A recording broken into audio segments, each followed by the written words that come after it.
everybody, and welcome to the Hopcast. Thanks for traveling with us, everybody. I'm Chmielewski. My name is Ken Hunnemeder, and you all know... Back again. I'm back, bloated as usual. Usually when I'm on these things, I've come off like some sort of major beer bender, and I'm like, brrr, bleary-eyed, and...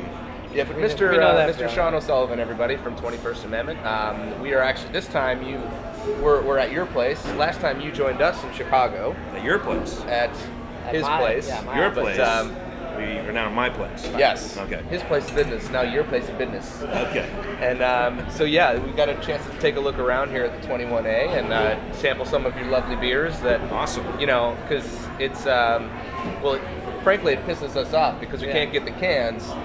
And they're being brewed, and we get little trades and. You have had it back there? Oh sure. Yeah. Really, like black market stuff, gray market. We can get the can, but like.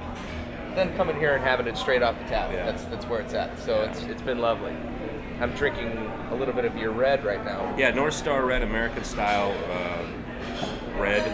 It's always great to define a beer style by its color. But yeah, it's pretty. There's malt in there, but it's a pretty hot forward. It's a great beer. I like that beer a lot. Yeah, it's real nice, and I'm pouring it on nitro. Oh, is it on nitro? This one is. I knew that.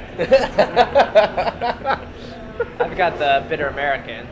It's just pretty much a staple around here, right? Yeah, Bitter American was the last canned beer we just put out. It was our late winter seasonal offering. And normally people are putting out big, strong beers. We decided to put a 4.4% alcohol beer out. And that was a beer that originated in the pub, and it was 2.9 to 3.1% alcohol. Oh. We called it an IPA session beer. So then we decided to package it and distribute it nationwide, except for Chicago. We bumped the alcohol up to 4.4.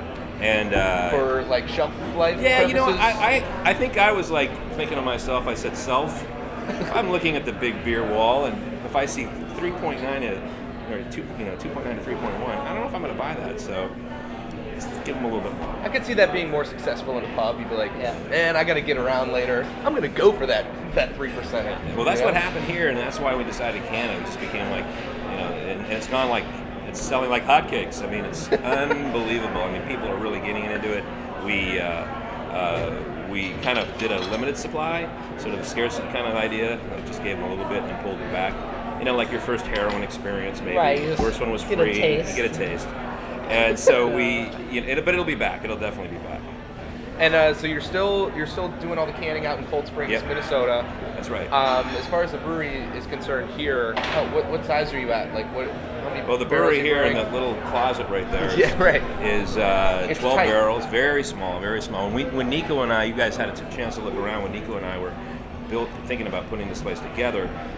We thought about putting the brewery right there in front because it would be kind of cool. People would walk up and see it. But then we realized very quickly that you make the money on these chairs that we're sitting on here. That's right, yes. We put more seats up there, and we had this kind of odd-shaped building, like with a little dog leg over here, and decided to put the brewery back there. And it's worked out great. I mean, it's only 500 square feet, but it's compact. Oh, wow. We had some equipment specifically sized for the brewery, so it would all fit back in there. It's going really well. Well, a 12 barrel, that's an odd size, isn't it? It's a funny story. Is that totally weird size? I mean, I would never think. Usually think about 10, 15, increments of 5. Yeah. What happened is that I was looking for equipment, and I was up in Canada at a place called Specific Mechanical, and they had these 12 barrel tanks that some customer had ordered in the backyard.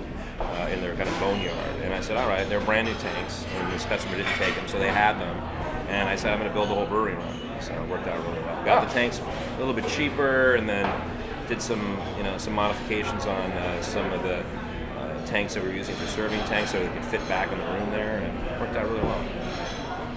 So are you guys brewing pretty much every day of the week? No, we don't. We only have 4 fermenters, so if you think about a 2-week beer cycle, which is pretty much the shortest amount of time we can create a beer back there, we would only brew about 2 times a week. So we probably, maybe 2 to 3 times a week, yeah. But you got a number of things out on draft. I mean, the list is like, I would say about 10 beers. Yeah, that's pretty good. Yeah, we normally have room for about 8 on draft, plus 1 cider. We have a dedicated cider line. And right now, we're running a cask beer of the collaboration. Then I think we might have a jockey box somewhere, kind of because it's Craft Beer Week, or Craft Beer Week. Take 2. Craft Beer No Conference. second take on the Hopcast. Oh yes, there is. It's in the contract, right? Yeah, we are out here for the CBC, so the Craft Brewers Conference. You know, it's funny this year. We had Strong Beer Month, which is what we've been doing for the last 9 years with Magnolia Pub and Brewery every February. Right. It's where you get 6 strong beers here and 6 strong beers up in Magnolia. That's what I need. Yeah, and once you've had all 12, you get to keep the glass for the month, collaboration glass, and it's the most expensive glass you'll ever buy. And then we have, I think the second or third year we've done SF Beer Week. That's right in the middle of Strong Beer Month, and then that all ends, and then you have CBC. I mean, look at us. We're like ragged. It's like we've been to Vietnam 20 million times. Have I aged? I've gotten plumper. I'm plumper. I've aged. My eyes, my hair. When I start noticing it myself, I'm like, oh god. You do look a little fuller though. I am. You have filled out a little bit. Put on a little in bit a of good weight. way, by the way, I might say. I'm gonna get some back in black. I think later. That's what we call it here. I don't even know what that means right now. I don't know. Just Does it matter? No, I didn't So realize it's a little how... secret actually. So if anybody ever comes up to you in a pub, this is a little brewer's secret in a pub, and you don't want to talk to them, you put your nose in your beer, and they're talking, and it's like you're analyzing the beer. It's like, I don't know what to say. Is he still talking to me? Just then you walk away. I usually just put it in my ear. Yeah. Well, that's gonna be weird. Listen to this guy. I didn't realize how close you guys were to the park. Yeah, it's right on the other side of the glass right here. No, it's.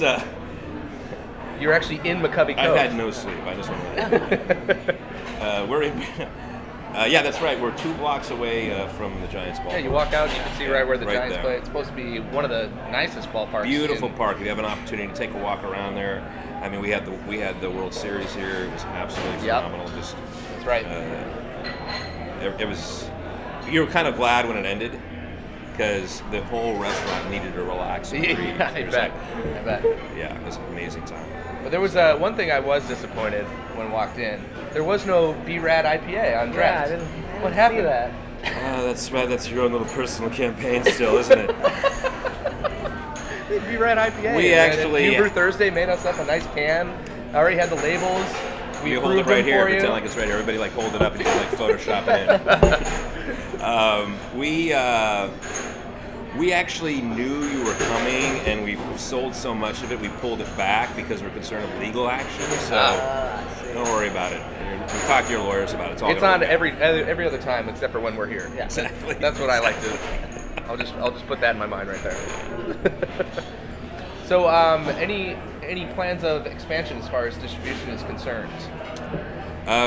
This year we are not expanding into any new markets because we've spent we went from 1,000 barrels 3 years ago when we first started doing this canning to 3,800 barrels a couple years ago. And last year we did about 13,000. This year will be 25,000. So I mean it's been like yeah, that's a big jump. And it's huge growing pains, as you can see. And this year's this is the year of entrenchment, of backfilling the markets we're in. And then next year we'll think about more expansion. So, yeah. Sounds good. But as far as new beers on the horizon, we have a beer that we made called Hop Crisis, or make called Hop Crisis. It's on right now. That's going to be the next Insurrection beer that's coming out, which is a 4-pack that we have available in cans, and we also do draft of that as well. And that's an Imperial IPA. It was a beer that we made probably 3 years ago when the big hop crisis was going on. Right. And so we decided that was like, screw this. Even though hops are $29 a pound, we're going to just make this beer anyway. So, yeah. That's how you roll, man. That's how you roll. Big baller. Yeah. It's dumb, but it's fun. And then, so that'll be coming out in June, and then we have this the collaboration beer with Jamie and I that'll come out from Nikasi later this year, in November probably. Yeah, it was tasting pretty good. You're going to tweak it a little bit from what everyone's had this week, right? Yeah, we're talking about adding some figs and some B-Rad. And B-Rad, pure B-Rad in every batch. Because dates are in the monk's blood, right? Yeah. And so it might be figs and what was the other ingredient we were talking about? I lost that brain cell last night.